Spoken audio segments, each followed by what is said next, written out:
And he said, I got talking to the doctor about it, and the doctor and I were talking about how he was going to get paid, and he said, well, oh, you're perfect. You've got Medicare, or no, you've got private insurance through, we all have Blue Cross Blue Shield here in the Congress. He said, that's good insurance, and that pays for it. That's good. Now, my friend said, well, what if I had Medicare? He said, well, I'd have said, well, why don't you wait a couple of months or a couple of weeks until I have a spot for you? And he said, well, if I had Medicaid, he said, I would never see you.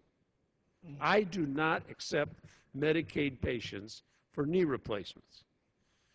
So there is rationing in this society today, and it depends on what kind of plastic you have in your pocket.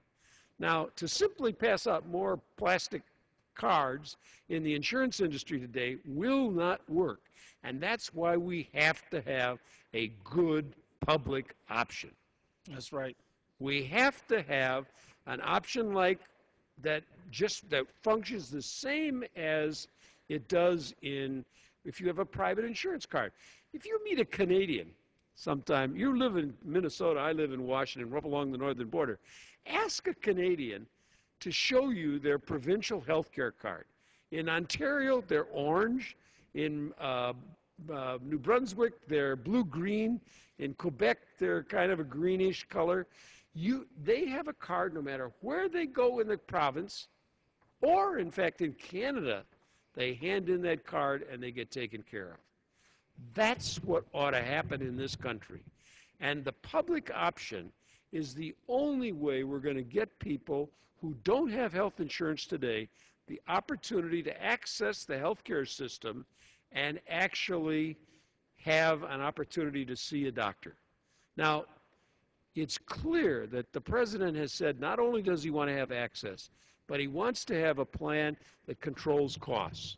And the fight now in here is the fight between giving people access is going to cost more money in some ways, although there's lots of money to be saved in the present system.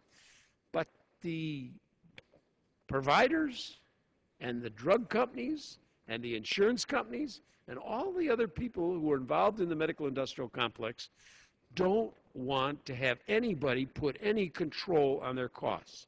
And that's what the fight is going on right now as this bill comes to the floor. And I think that John Conyers has worked as long as I have trying to get what we know would be the best system, which is a single-payer system.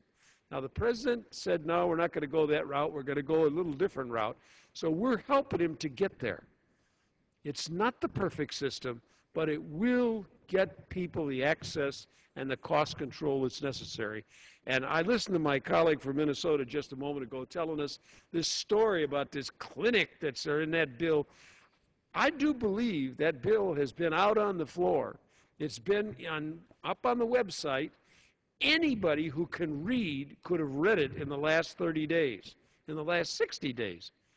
And though there are no such clinics in that bill. Will the gentleman yield? Either one of the gentlemen.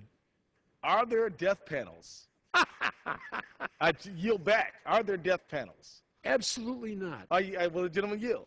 Are there school sex clinics? No. I yield back. No, that's scare tactics. You know better than that, Keith. Why are you asking those questions? I just, if the gentleman yield back, it is part of what's been going on. We saw August. You try to have a civil conversation, and then some people would show up and try to disrupt the meeting. Why do they want to disrupt a meeting when all we're trying to do is have a civil dialogue about the future of our country and the future of healthcare? Why are we hearing about death panels to scare seniors? Why are we hearing about sex clinics to scare parents? Why all this stuff? And, let's get Chairman Conyers in the conversation. He looks like he's digging up for some really important ammunition over there for some facts he might work out. But I just want to pose the question to you gentlemen.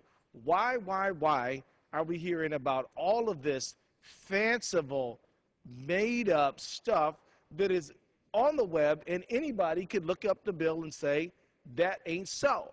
Why are we hearing this? I offer to either one of the gentlemen who want to weigh in. There is a sort of a political axiom that if you can make people afraid, you can do exactly what you want them to do. In this case, they want people to say, no, we